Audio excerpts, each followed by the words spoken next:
Few things can engender compliance like fear, and few fears are more compelling than the fear of the unknown. When faced with ontologically and epistemologically overwhelming forces, the human mind tends to entertain the previously untenable transaction of liberty for security. Thus, the invocation of such forces can be especially advantageous for would-be oligarchs. Those forces, however diverse and dissimilar, fall under a single descriptive appellation, the beyond. The core commonality that unites them is their origin with that side of reality that has been arbitrarily deemed unknowable. As inhabitants of terra incognita, they are ontologically and epistemologically beyond man. Thus, each one of these supposedly unknown forces constitutes individual manifestations of the beyond. The beyond functions as a sort of conceptual Rorschach inkblot. Aspiring oligarchs project their own pragmatically contoured divinities and sorcerous forces upon its indefinable surface. When faced with the beyond, legitimate national governments are hopelessly overwhelmed epistemologically and ontologically. The world of politics plunges into an incoherent malaise that governmental decision-making machinery, e.g., parliaments, congresses, and other representative bodies, is ill-equipped to remedy. The beyond must be managed.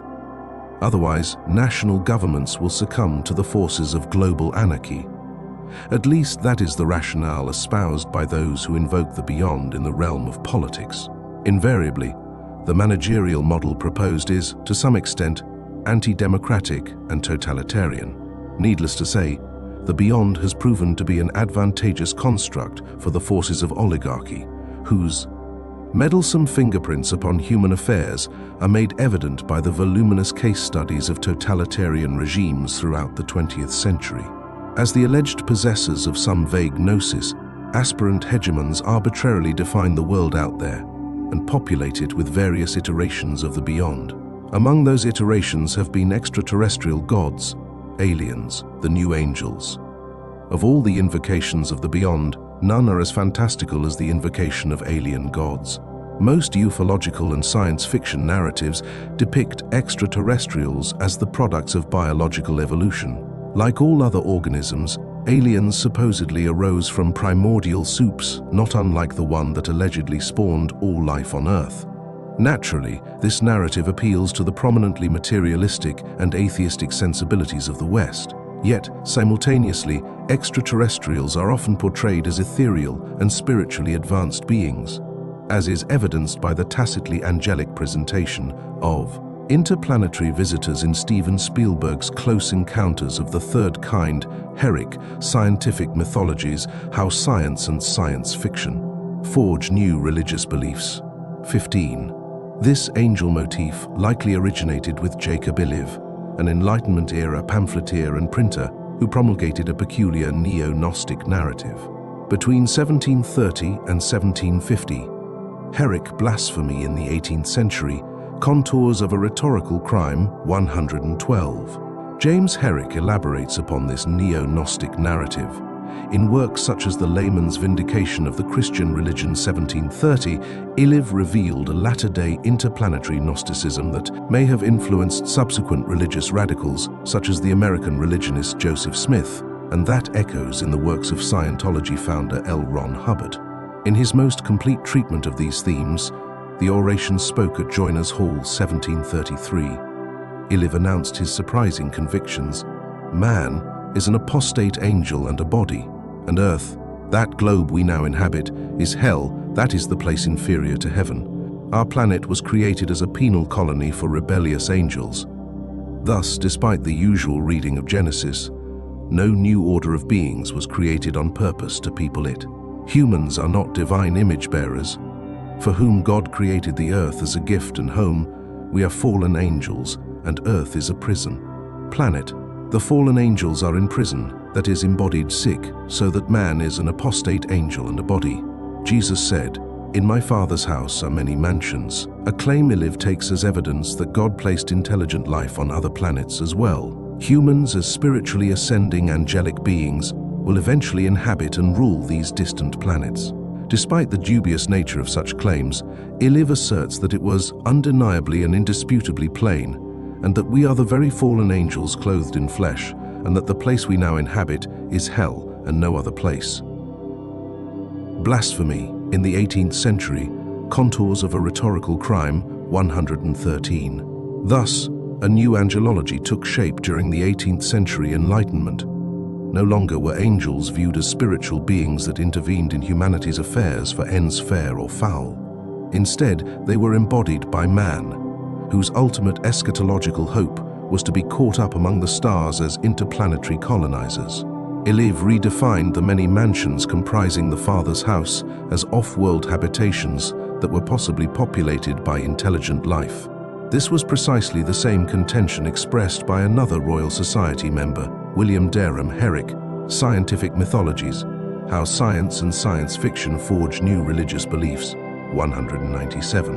In his 1715 book Astrotheology, Derham writes, "The usual question is, what is the use of so many planets as we see about the Sun, and so many as are imagined to be about the fixed stars? To which the answer is that they are worlds or places of habitation, which is concluded from their being habitable and well provided for habitation. Kut." In Herrick, The Making of the New Spirituality, The Eclipse of the Western Religious Tradition, 183. It was Derham's conviction that Dutch astronomer Christiaan Huygens had actually observed humanoid life forms scurrying along the surface of the planets he viewed through his massive telescope.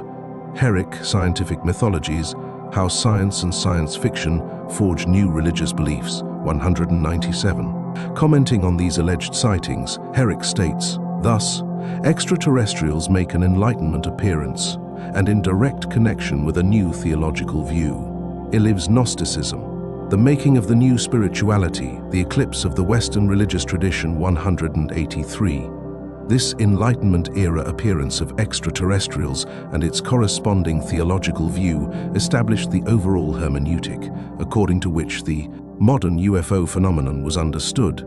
Suddenly, the eschaton was transposed into the immanent sphere and was situated among the stars.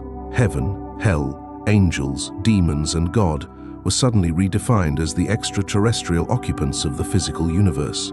This neo-Gnostic portrayal of space has been reiterated ad nauseum through various pop culture artifacts, including sci-fi films and novels. It also pervades the views that typically circulate within the ufology community, which is extremely susceptible to manipulation by deep state operatives and dark elements of the intelligence community. Whether angelic or demonic, this particular version of the beyond invariably provides ostensible justification for the further empowerment of oligarchic forces. Angels over DC.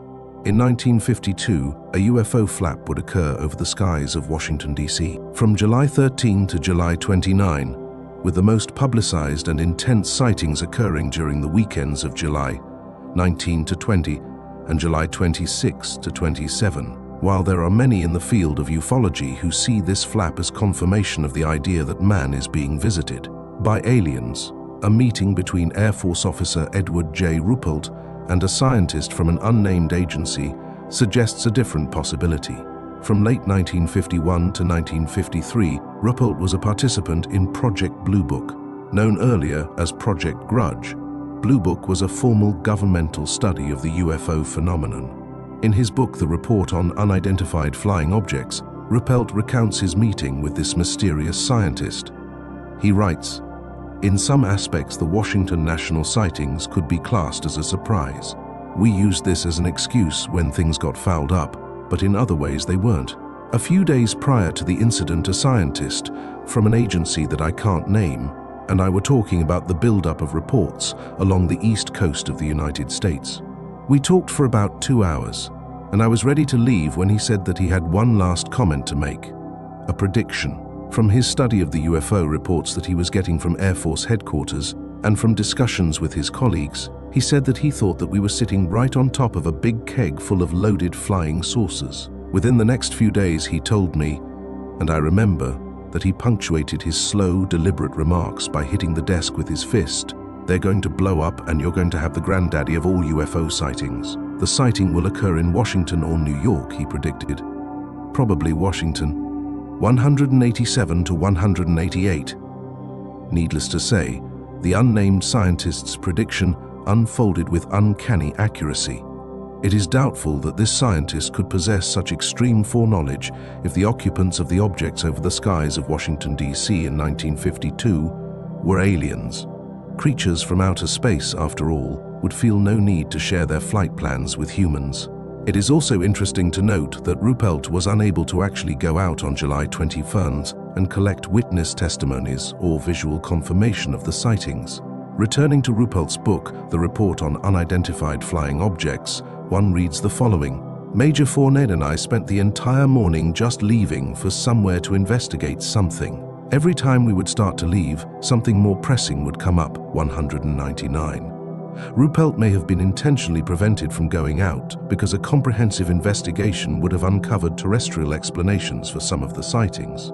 In his book, Ruppelt even states that a more thorough investigation would have taken some of the intrigue out of two radar reports, 201. It took Ruppelt a year to gather the evidence necessary to reach that conclusion, 201. Yet, as the Air Force officer points out in his book, the evidence could have been collected in a day of concentrated effort, 201. The time lapse allowed for an elaborate myth involving extraterrestrial visitors to emerge. This myth would become a useful tool in the hands of those who inhabit the world of covert politics. 7 years removed from the event, Dr. Leon Davidson, the famous chemical engineer and scientist who participated in the development of the atomic bomb, noted aspects of the 1952 UFO flap that suggested a terrestrial-based deception. In an article that appeared in the February-March 1959 issue of Saucer Smear entitled ECM plus Psi equal TUFO, Davidson pointed out that the relocation jet interceptors prevented the Air Force from obtaining visual confirmation of the objects appearing on radar screens.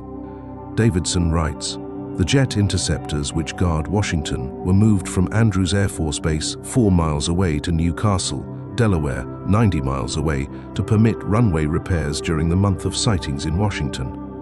This accounted for the delays and lack of sufficient interceptors." Davidson, Exim plus equal TUFO. The absence of jet interceptors, according to Davidson, would provide the ideal opportunity to manufacture a UFO wave using a form of electronic warfare and counterintelligence known as Electronic Countermeasures, ECM, IBID. This technology had been in use since 1945 and could be employed to create radar blips with no actual objects as reference. Davidson elaborates. By 1945, mechanical countermeasures against radar had become publicly known. Aluminum foil strips dropped from planes reflect radar waves and clutter up the enemy's radar screens. Further developments to electronic countermeasures, ECM. A black box in our bombers would pick up the enemy's radar impulses, amplify and modify them, and send them back, drowning out the normal radar return from the bomber. The modification could be a change in timing or phase, and could cause the blip on radar screen to have an incorrect range, speed, or heading. By about 1950, ECM was standard equipment on our advanced bombers and was being developed for missiles. Advertisements started to appear about 1956 showing that this equipment could be used for creating simulated targets for training radar operators. IBID. I contend that since 1951, the CIA has caused or sponsored saucer sightings for its own purposes. By shrewd psychological manipulation, a series of normal events has been served up so as to appear as quite convincing evidence of extraterrestrial UFOs. Some of this normal activity includes military use of ECM on a classified basis unknown to the radar observers who were involved, leading to the radar reports discussed in this article. IBID. In Davidson's view, the CIA-sponsored hoax would have involved a mixture of ECM and tactics drawn from the field of public relations. Compartmentalization would also be employed to ensure that none of the participants would fully grasp the true nature of the operation. Davidson elaborates. The ECM operations would have been conducted under normal secrecy rules befitting their novel military character. The ECM personnel may not even have realized that their operations would give rise to these UFO reports. The reports of the radar personnel show that they were not aware of any ECM possibilities and were genuinely taken in by display. Such proceedings would seem normal, honest, and perfectly proper in the name of military R&D, but I think we must draw the line at the next step: misleading publicity. I believe that the CIA promoted publicity on these sightings, at least the American cases, for the purpose of fostering stories about the interplanetary nature of flying saucers. Ibid. Eventually, Davidson's criticism of the CIA and his assertion that the agency was involved in manipulating the UFO field drew persecution. At one point, for instance, CIA officer Frank Chapin suggested that Davidson possessed ulterior motives and that an FBI investigation was in order Coppens, a lone chemist's quest to expose the UFO cover-up. Davidson's investigation into the 1952 UFO flap over Washington, D.C. is very important because it draws attention away from the more sensational elements of the UFO phenomenon, such as bright objects in the sky performing incredible aerial maneuvers. For Davidson, these elements were meant to distract people and confuse the real issue. Davidson wanted researchers to look at the national security implications of the 1952 UFO flap. Some ufologists would assert that those national security implications include the notion that alien craft are conducting business in the skies over planet Earth, while the militaries and governments of the world are helpless and ill-equipped to address the issue. That, however, is not the case. Davidson appears to have had something quite different in mind. If Davidson's contention that the 1952 UFO flap was a CIA manipulation is true, then it means that agency involvement in the UFO phenomenon includes serious jurisdictional violations. In the National Security Act of 1947, one reads that the agency shall have no police, subpoena, law enforcement powers or internal security functions. The National Security Act of 1947, July 26, 1947. This passage is significant because it makes it clear that CIA involvement in the domestic sphere is to be extremely limited. If the CIA, as Davidson believed, uses the UFO phenomenon as a cover for domestic operations falling outside of the agency's jurisdiction, then this constitutes a serious national security issue. Davidson's theory concerning the 1952 UFO flap suggests that the CIA has blurred legal lines and transcended its mission statement. Furthermore, if the 1952 UFO flap was a CIA covert operation in the domestic realm, then there is no reason to believe that it was the first or the last instance of such activity. Assuming the CIA was the driving force behind the 1952 UFO flap, how would national security benefit from such activity? One is hard-pressed to find any benevolent motive behind such an operation. Unfortunately, there is an impressive body of evidence suggesting that portions of the CIA manipulate social change to benefit elements within the deep state. The 1952 UFO flap supports the contention that such covert social engineering sometimes employs manufactured UFO incidents. It is doubtful that those elements of the CIA participating in the UFO deception concern themselves with whether or not such domestic covert operations help or hinder the majority of America's citizenry. Endgame, a technocratic world state. What ends are served by invoking this particular version of the beyond? The answer to this question occasionally surfaces within the ufology milieu. In a 1976 interview, deceased ufologist Stanton Friedman stated, "As soon as it becomes obvious to the people on the planet and widely accepted that flying saucers are real and from off the Earth, there's going to be a push for a view of man as Earthlings. Instead of I'm an American or Russian or Chinese, I'm an Earthling. There is no government that wants its citizens to owe their primary allegiance to the planet as opposed to the country. Nobody wants to give up their power. And yet all of these jokes about take me to your leader, that's wishful thinking. What's funny about those is that there is no leader to be taken to. There's nobody that speaks for planet Earth.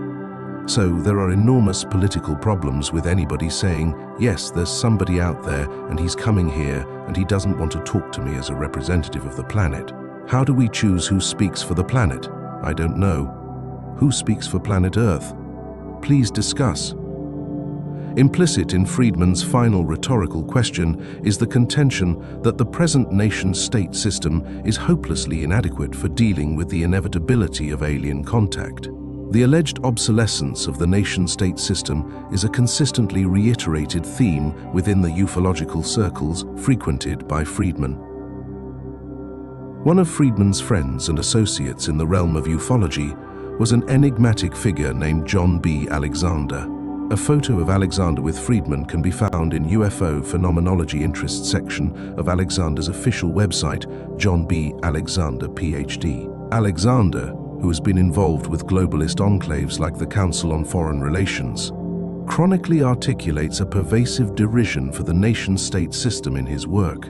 An April 2006 Joint Special Operations University report entitled The Changing Nature of Warfare, The Factors Mediating Future Conflict and Implications for SOF is illustrative of this derision. In the report, Alexander identifies the nation-state as one of several sacred cows that he has gored.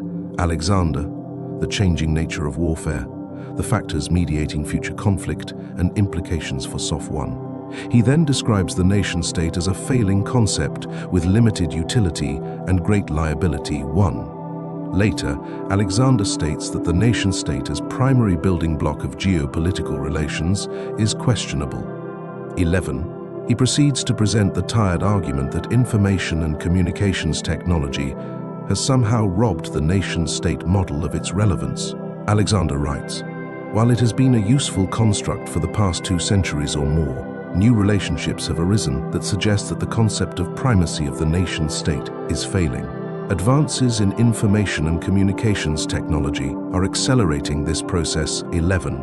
Like most globalists, Alexander fails to explain how bringing internet access to remote areas such as Tristan da Cunha necessitates the dismantling of borders and the abandonment of patriotic sentiments. Nevertheless, Alexander parrots this non sequitur, along with several other logical fallacies in support of his globalist contention. Alexander argues, the assumption of the continued supremacy of the nation-state as the primary building block of macro-societal groupings is flawed. While nations will remain the macro-organization of choice in the near future, social restructuring based on beliefs, ethnicity, and other interpersonal relationships will increase. Concomitantly, geographic boundaries will decline in significance as the primary contextual factor for social and business interactions. This notion will not be popular with politicians or academicians, as several centuries of history supports, and has solidified the nation-state model. Even considering new large-scale social orders will seem illogical and frightening to conventional thinkers. They have little experience outside the nation-state construct and see no viable alternative model under which to operate. Several factors will dramatically alter the global social structure tapestry. These include continued devolution of old states, globalization of economic interests, continued widespread immigration, and formation of social groups based on common ideology that is ubiquitously communicated around the world. Ascendances of powerful groups that are not geographically defined have already begun to alter large-scale social interactions. The changing nature of warfare, the factors mediating future conflict, and implications for SOF 12. While Alexander does not view the end of the nation-state system as an imminent development, he believes that transnational commonalities will divorce people from the geographic confines of nation-states and aggregate them into larger social groupings. He writes, "The role of the nation-state is also changing, though it will remain the preeminent organizational structure of choice in the near term.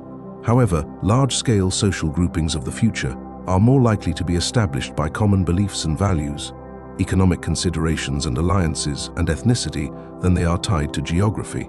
The changing nature of warfare, the factors mediating future conflict, and implications for SOF 43. Friedman echoed such sentiments, invoking alien visitation as the ultimate rationale for dismantling the nation-state system. Advocates of such global deconstruction tend to intentionally or inadvertently overlook the fact that democratic institutions have only been effectively encapsulated within the framework of nation-states. The nation-state system can be considered a large-scale expression of the rule of law. Within the nation-state model, power is decentralized and dispersed among several different countries. Such a model was realized in 1648 with the Peace of Westphalia, when the major countries of Europe signed a series of treaties that recognized and respected territorial integrity. The worldwide homogenization process touted by globalists has led to an erosion of Westphalian sovereignty through the transference of power to a small group of transnational and international entities. The rationale for such planetary restructuring invariably assumes two forms. If the aliens are angelic, then the nation-state system is woefully suboptimal for the purposes of establishing interplanetary diplomatic ties. If the aliens are demonic, then only the military might of a unipolar world order can withstand the extraterrestrial invaders. Yet, the true invaders are not descending from the heavens. Instead, they occupy the halls of power and the councils of government. The inhabitants of those darkened corners envision a technocratic world state. The beyond, in this case invoked as angelic or demonic aliens, is the harbinger of that nightmare.